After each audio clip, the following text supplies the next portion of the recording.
2 hours and 14 minutes past midnight. The air inside the sub-level laboratory of the Vanguard Biomedical Institute smelled of sharp hydrogen peroxide, chemical reagents, and freezing liquid nitrogen. Harrison Sterling, a man whose corporate empire dictated the medical algorithms of 47 countries, was on his knees. His $6,500 bespoke beige suit was dragged through a puddle of chemical sanitizer on the cold floor. His manicured hands, which had shaken hands with 3 tech-driven presidents, were trembling as they gripped the hem of a faded gray lab uniform. Standing before him was a single black woman, her face cast in the pale, cold blue light of a biohazard terminal. Zuri Adebayo did not look down at him. She held a red sealed folder containing the digital encryption for the only active biological sample of Rh-null blood left in the state of New York, the only substance keeping his 4-year-old son breathing 3 floors above them. For exactly 730 days, she had been the phantom inside his machine, the invisible asset he passed in the elevator without a glance. Now the billionaire was learning that the architecture of survival does not care about net worth. Rewind 24 months, the radiator in the small Queens apartment hissed a persistent metallic rattle at 4:11 in the morning, fighting the freezing draft that seeped through the cracked window pane.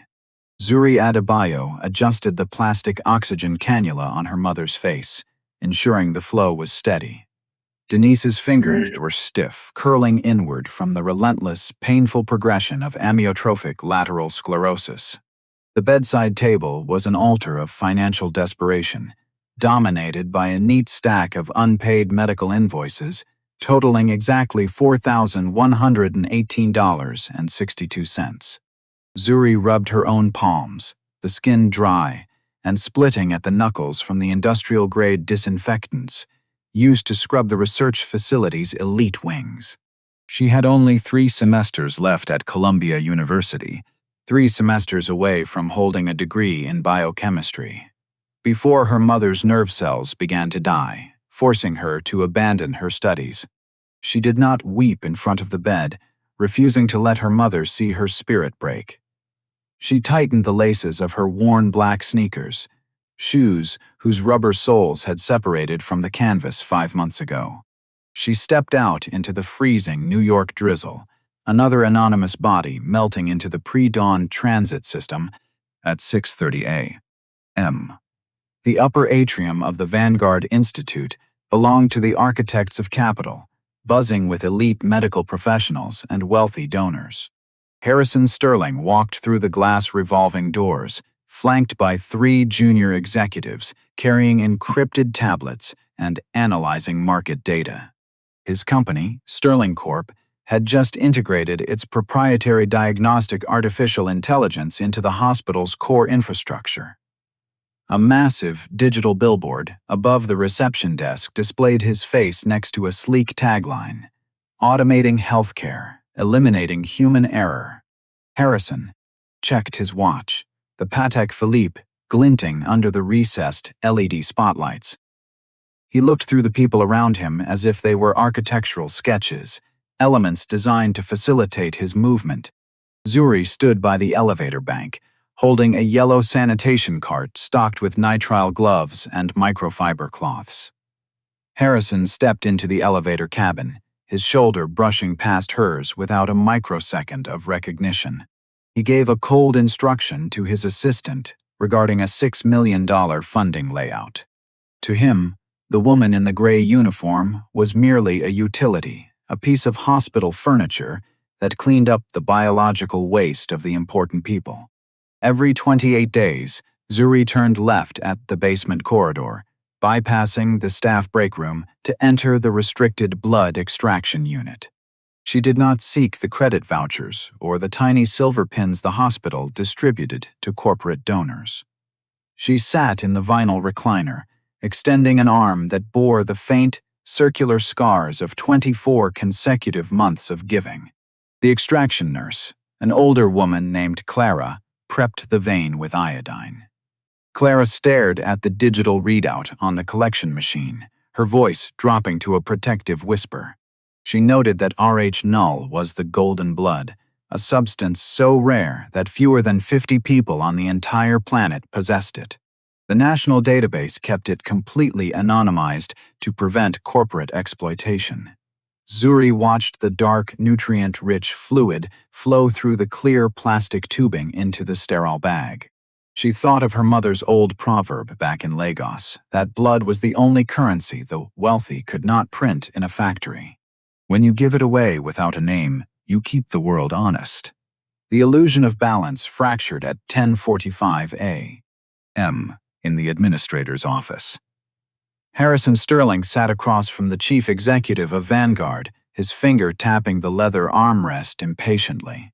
He was implementing the new Efficiency Protocol 9, an automated system designed to eliminate low-tier employee benefit packages to preserve the Institute's research surplus.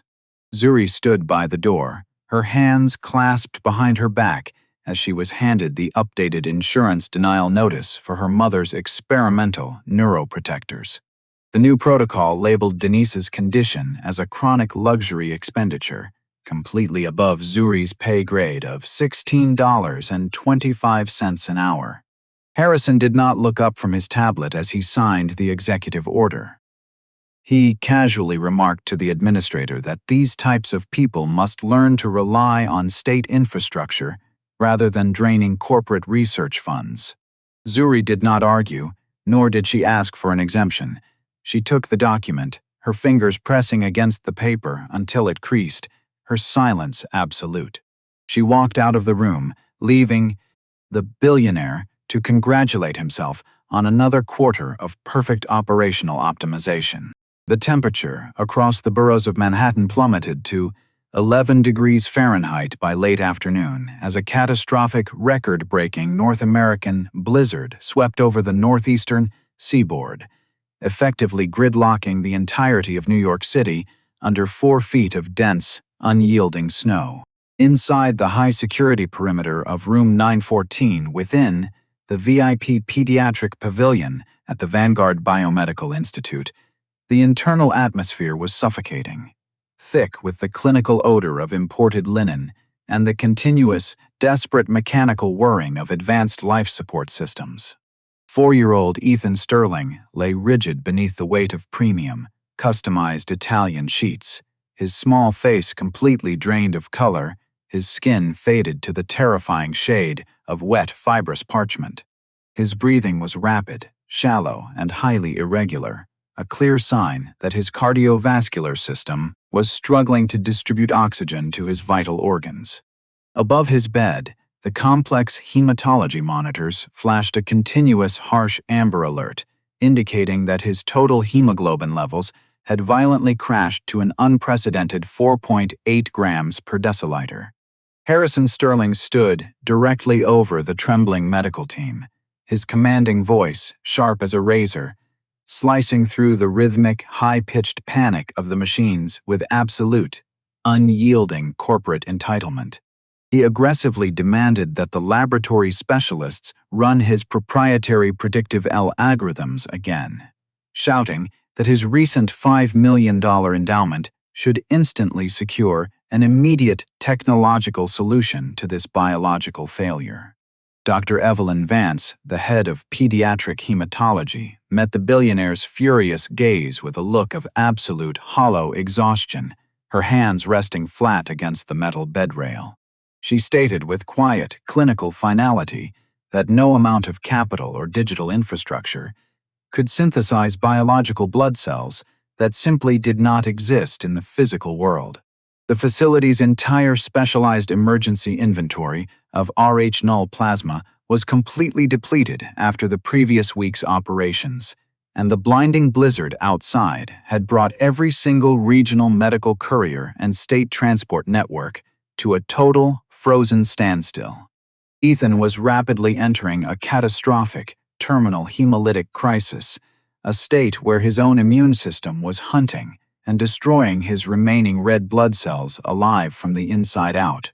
Dr. Vance looked directly into Harrison's eyes and delivered the tan nun reality that without a compatible, perfectly matched transfusion of the golden blood before the midnight deadline, his son's major organs would begin a permanent, irreversible process of systemic failure. Zuri Adebayo entered the adjacent east corridor on the 9th floor, her movements heavy, carrying a pressurized canister of medical-grade decontamination fluid designed to sanitize the high-tier executive surgical suites. She had spent the last 7 consecutive hours scrubbing the private laboratories of the Institute's elite donors, her shoulder muscles aching from the relentless, repetitive labor, and her palms burning under the thin barrier of her nitrile gloves. As she pushed her yellow sanitation cart toward the central nursing station, she caught the urgent, clipped fragments of conversation passing between 2 resident physicians who were reviewing a digital chart in a panic.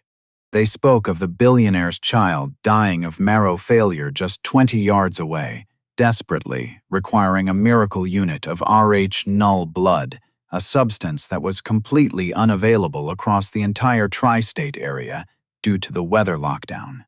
Zuri stopped dead in her tracks, her worn black sneakers freezing against the polished linoleum floor as the specific weight of that diagnostic name settled into her mind. She had stood in the basement extraction room exactly 10 days ago, watching 1 pint of her own rare fluid fill the generic plastic storage bag for her regular monthly donation.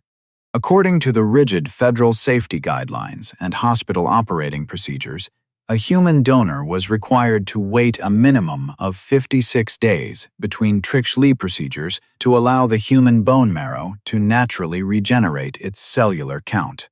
Attempting an invasive extraction so soon after a major draw was highly irregular, biologically dangerous, and carried a severe, immediate risk of triggering acute systemic anemia, permanent bone marrow exhaustion, or immediate cardiac shock under physical stress. Zuri stood in the dim, empty service corridor. For 3 long seconds, her head lowered, staring down at the separation between the sole and canvas of her left shoe. She did not calculate the personal physical cost, nor did she think about the insurance companies that had left her mother to die. She slowly set her industrial cleaning supplies against the wall and walked with quiet, absolute purpose directly toward the restricted double doors of the VIP pediatric wing. The heavy walnut doors of room 914 swung open smoothly on their hydraulic hinges, and Zuri stepped into the warm, carpeted luxury of the private suite, her faded gray uniform standing out starkly against the opulent interior. Harrison Sterling was pacing aggressively near the floor-to-ceiling glass window, overlooking the darkened, snow-covered skyline of Manhattan, his thumbs flying across the encrypted screen of his corporate phone as he attempted to contact private helicopter services.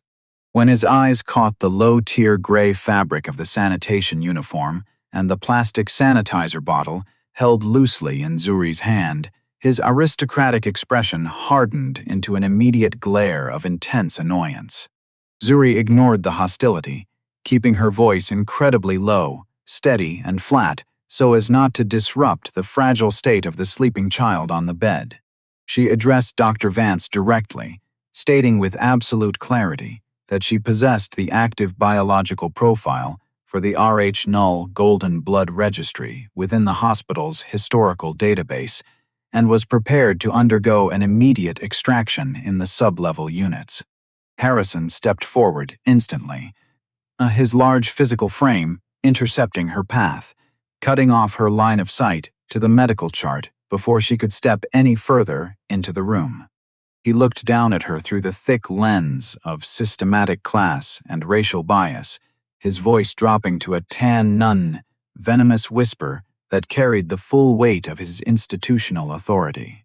He stated coldly that this was a sterile, high-tier research environment meant for advanced scientific protocols, and individuals of her specific demographic category and employment tier had absolutely no business occupying the space or interfering with corporate medical operations. He added with a sneer that her unauthorized presence was an administrative violation Her uneducated suggestions were entirely above her pay grade, and he ordered her to take her cleaning cart and clear the floor immediately before he had her security clearance revoked and her employment terminated permanently. Zuri Adebayo did not display a single flicker of emotion on her face as the tan nun words echoed through the silent room, refusing to give the billionaire the satisfaction of seeing her break under his arrogance. She did not argue against the systemic walls he placed between her humanity and his dying son, nor did she look up into the tycoon's eyes to plead for her dignity or explain the value of what flowed through her veins.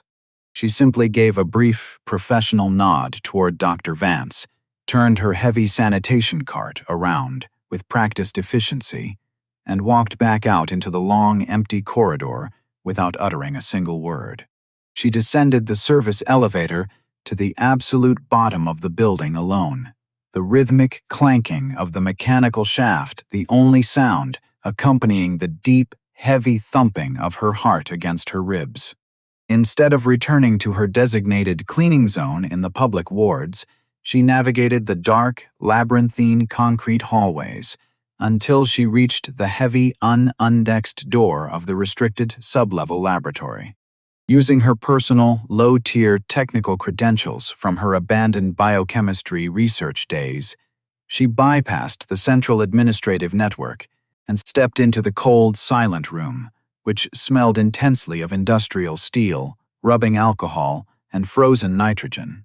Zuri sat down in an unmonitored vinyl examination chair in the furthest corner of the facility, her fingers steady as she tore open a sterile package containing a high-gauge extraction needle and a length of clear plastic tubing.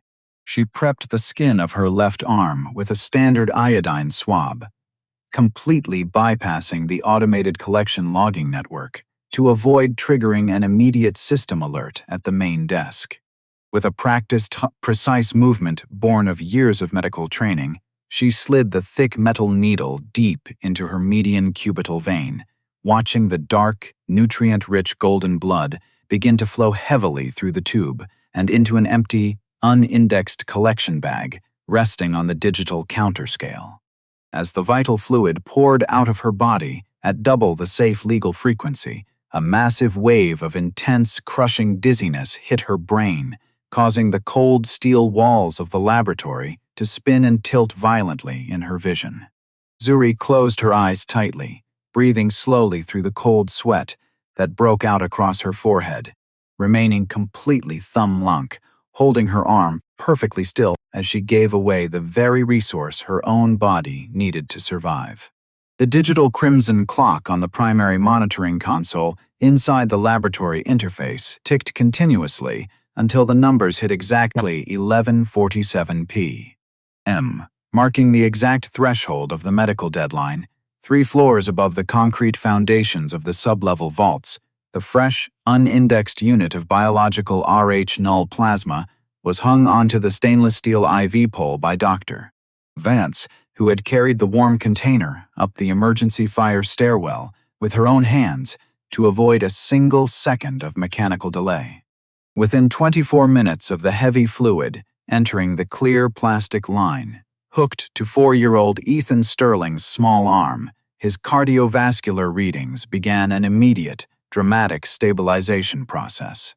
The chaotic, irregular beep of the life support machines shifted into a steady, rhythmic cadence, and the deep, waxy gray tone that had occupied his face for the last 12 hours began to recede, replaced by a faint, warm surge of biological life. Harrison Sterling stood against the metal equipment cabinet, his knuckles white as he released his grip on the steel frame. His expensive Patek Philippe watch catching the dim blue light of the pediatric suite. He let out a long, ragged breath, his corporate composure instantly returning as he watched his son's hemoglobin numbers climb from the abyss back to a functional 6.2 grams per deciliter. Yet, even as the immediate terror of biological death evaporated from the room, the tycoon's mind did not settle into simple gratitude. Instead, his thoughts locked onto a singular, burning administrative obsession. He turned his eyes toward Dr. Vance and stated with absolute authority that he required the exact identity of the donor immediately, declaring that his family would no longer depend on the unpredictable whims of an anonymous civilian database to maintain his corporate bloodline. At 9:15 the following morning, the internal atmosphere of the executive boardroom on the 11th floor of the Vanguard Biomedical Institute was icy, smelling of polished mahogany, fresh espresso, and corporate dominance.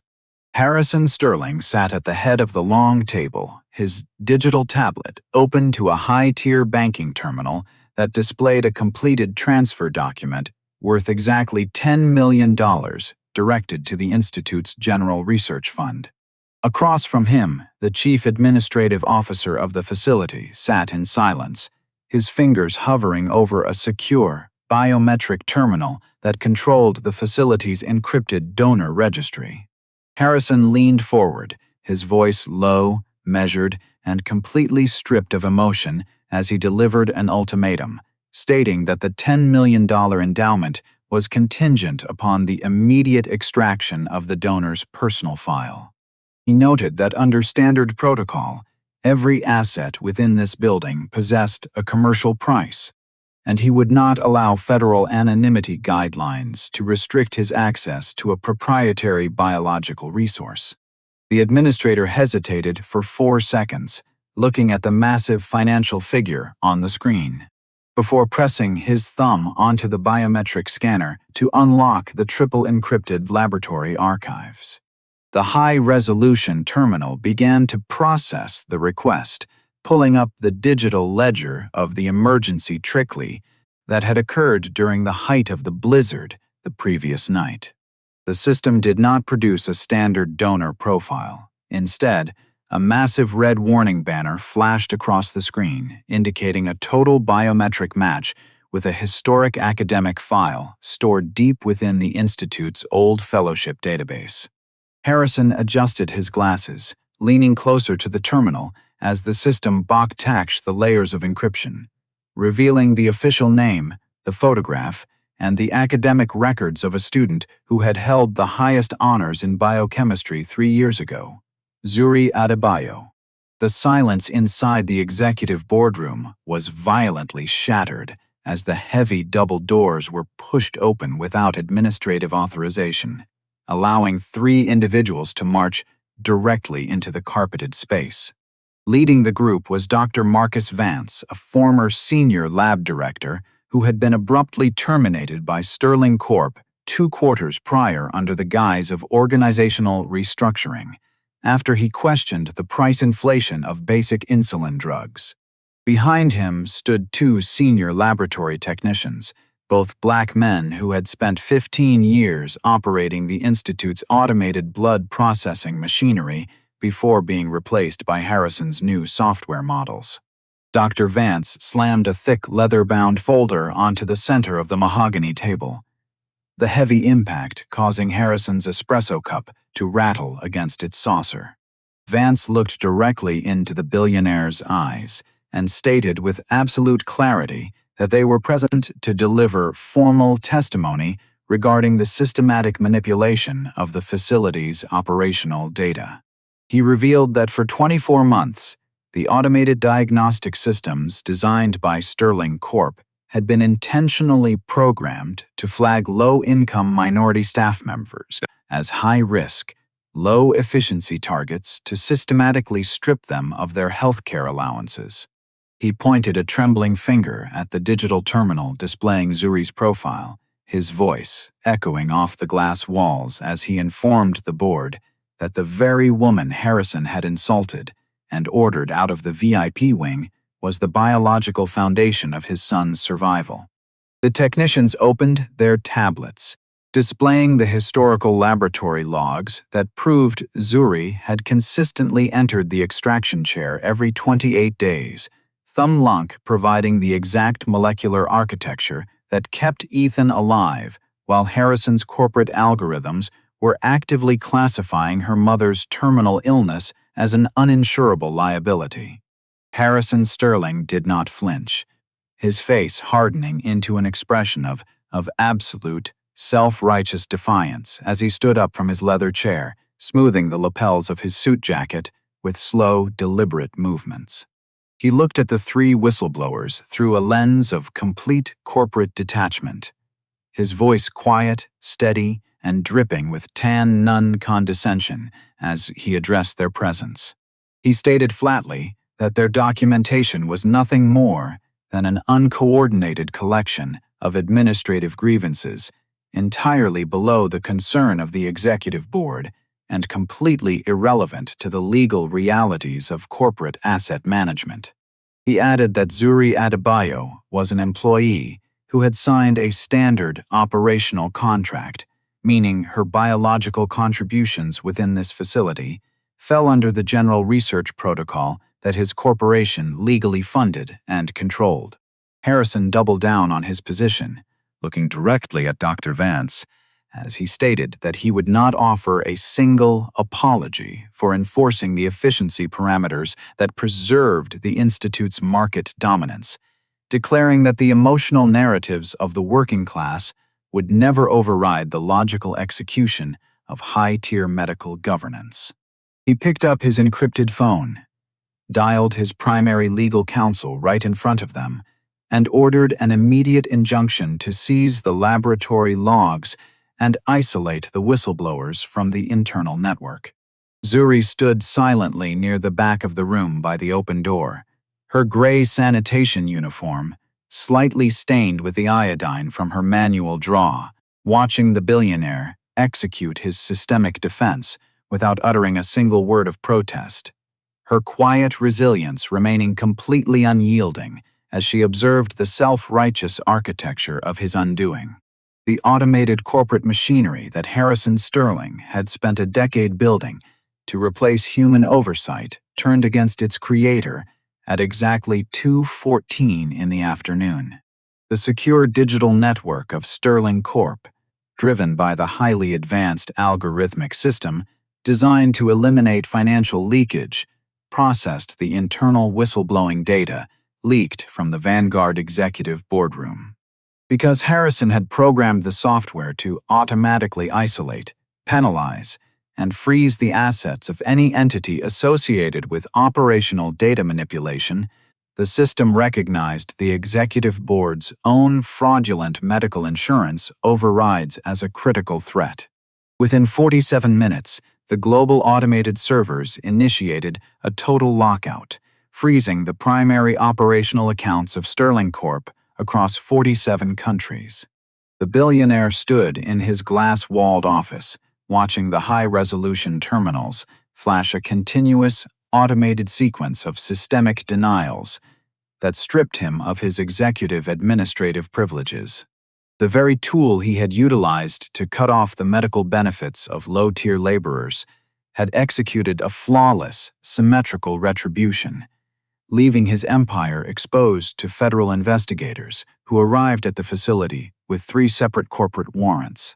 2 days later, Harrison Sterling navigated the public basement corridor of the Vanguard Institute alone, his expensive coat unbuttoned, his tie loosened, and his aristocratic stature completely broken. He discovered Zuri Adebayo sitting in the small, sterile recovery lounge of the blood bank, her arm wrapped in a fresh white cotton bandage while she held a small cup of orange juice. The tycoon dropped to his knees right there on the cold linoleum floor, his manicured hands trembling as he reached toward her, his voice raw with desperate, systemic panic. He opened his digital banking application, displaying a newly established independent trust fund worth exactly $12 million. Promising to cover her mother's entire neurological treatment and restore her full scholarship to Columbia University immediately. Zuri looked down at the screen, then looked directly into his eyes with an expression of quiet, unyielding authority that made the billionaire freeze. She stated with flat, absolute finality that she would never accept a single dollar of his currency, explaining that the moment a person converts human blood into a financial asset, it ceases to be a sacred gift of life and becomes a tan nun transaction.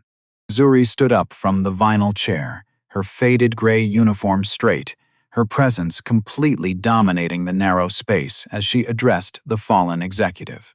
She told him that if he genuinely wished to express gratitude for his son's survival, he must dismantle the very protocols that treated the low-wage workforce as invisible, disposable units of production. She demanded that he utilize his remaining institutional influence to establish a living wage, comprehensive healthcare access, and academic training funds for every single assistant, janitor, and frontline technician within the medical system. Harrison sat on the floor in silence, his mouth open, as he realized that this woman did not possess a commercial price and that her silent resilience was demanding absolute justice rather than personal compensation. 3 weeks later, through the coordinated legal actions of the reinstated laboratory directors, the Vanguard Institute formally announced the launch of the Denise Osi Medical Foundation, a $10 million endowment providing full academic stipends for low-income healthcare workers seeking high-tier medical degrees. 7 years later, the main ceremonial auditorium of the University of Illinois Chicago School of Medicine was filled with the thunderous applause of 400 academic professionals and hospital staff members. Zuri Adebayo walked gracefully across the elevated wooden stage, wearing a formal black graduation gown trimmed with the deep green velvet of the medical doctorate division. She received her official diploma as a doctor of medicine, specializing in pediatric hematology, the exact scientific field that governed the anomalous blood conditions of the children she had thumb-lunk protected. In the fifth row of the audience, 11-year-old Ethan Sterling sat next to Denise Adebayo, whose health had fully stabilized, his small hands holding up a faded, creased crayon drawing of a brown stick figure with big hands carrying a large red heart. Zuri looked down at the drawing through tears of absolute fulfillment, realizing her hands would now hold a stethoscope instead of a chemical mop, though they would never forget the structural floors they had scrubbed to reach this summit. Blood is the ultimate biological equalizer, flowing identically through the veins of the billionaire and the laborer, completely blind to the artificial structures of wealth and class. Zuri Adebayo gave away her most precious resource 24 times for free to save a child whose father was actively voting to destroy her family's survival. So, I leave you with 2 heavy questions to consider. Did Zuri make the morally correct decision by refusing the billionaire's millions to preserve the purity of her gift, or did she sacrifice her mother's immediate financial security out of pride? And the next time you walk past an anonymous worker cleaning a floor, will you choose to see the human being holding the system together, or will you let them remain invisible?